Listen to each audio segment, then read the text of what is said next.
Hey guys, welcome back to my YouTube channel. మీరు కనుక నా ఛానల్ ఫస్ట్ టైం విజిట్ చేస్తున్నట్టయితే subscribe to my channel easy learnings. ఇప్పుడైతే మనం ఇచ్చిన క్వశ్చన్ ని సాల్వ్ చేద్దాం. ఇక్కడ ఏమి ఇచ్చారు? Solve 2x² plus 10x plus 12 is equals to 0 ఇచ్చారు. సో ఇందులో నుంచి మనము x వాల్యూ ఎంత అని కనుక్కోవాలన్నమాట. సో ఫస్ట్ అయితే నేను క్వశ్చన్ రాస్తాను ఇచ్చింది. So 2x² plus 10x plus 12 is equals to 0.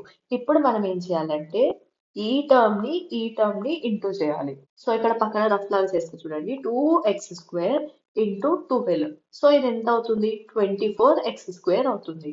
So ఈ 24x² ని మనము టూ టర్మ్స్ లాగా డివైడ్ చేసుకోవాలి. అప్పుడు ఈ టూ టర్మ్స్ ప్లస్ చేసినా మైనస్ చేసినా మనకి మిడిల్ వాల్యూ అనేది రావాలన్నమాట. అలాగే ఇవి ఇంటూ చేసినా కానీ మళ్ళీ మనకి 24x² రావాలి. సో అలాంటి వాల్యూస్ ని మనం ఇప్పుడు కనిపెట్టాలి. సో 24x² ని నేను మీరు అనుకున్నట్టే 12x ఇంటూ 2x లాగా డివైడ్ చేస్తా. ఇప్పుడు 12x ప్లస్ 2x ఏమవుతుంది?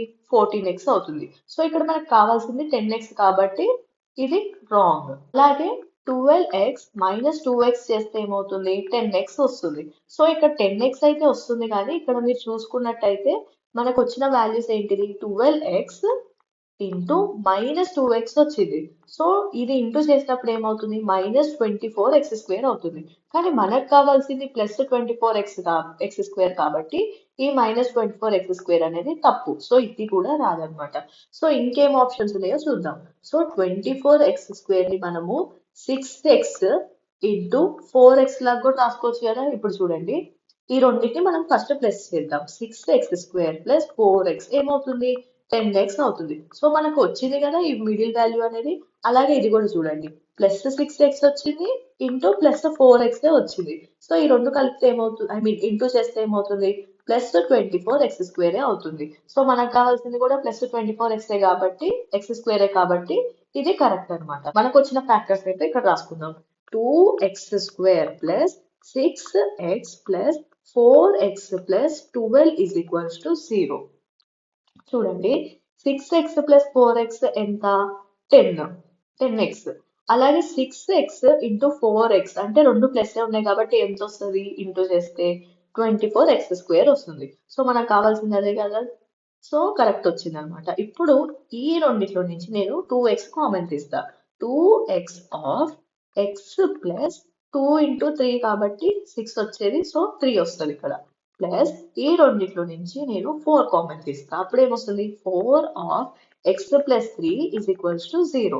సో ఇదంతా రఫ్ వర్క్ కాబట్టి మనం ఒక సైడ్ ఇట్లా బాక్స్ కొట్టేసుకుందాం.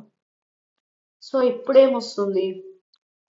సో ఈ రెండు కామన్ తీస్తా నేను, ఎందుకంటే x+3 కామన్ ఉన్నాయి కాబట్టి x+3 into 2x+4 is equals to 0. ఇప్పుడు ఏం లేదు, ఒక్కొక్క ఈక్వేషన్ ని మనము ఈక్వల్ టు 0 లాగా చేసుకోవాలి. అంటే x+3 is equals to 0 and 2x+4 is equals to 0 అనమాట. సో ఇప్పుడు ఏమవుతుంది? x is equals to -3. ఇక్కడ ఏమవుతుంది? 2x ఇస్ ఈక్వల్స్ టు ఈ 4 అటు పంపిస్తే -4. So x is equals to -4 by ఈ 2 ని ఇటు పంపిస్తుంది అంటే డివైడెడ్ బై 2 అవుతుంది. So 2 1s are 2 2s are. So x is equals to -2. So ఇప్పుడు x వాల్యూస్ ఏంటిది? x is equals to -3 and x is equals to -2 అనమాట. సో మనకు ఆన్సర్ వచ్చేసింది కదా, ఇదే అనమాట ఆన్సర్. సో ఈ క్వశ్చన్ కి సొల్యూషన్ వచ్చేసి ఇదే అనమాట. మీకు కనుక ఈ వీడియో నచ్చినట్టయితే లైక్ చేయండి, షేర్ చేయండి, సబ్స్క్రైబ్ చేయడం మాత్రం మర్చిపోకండి.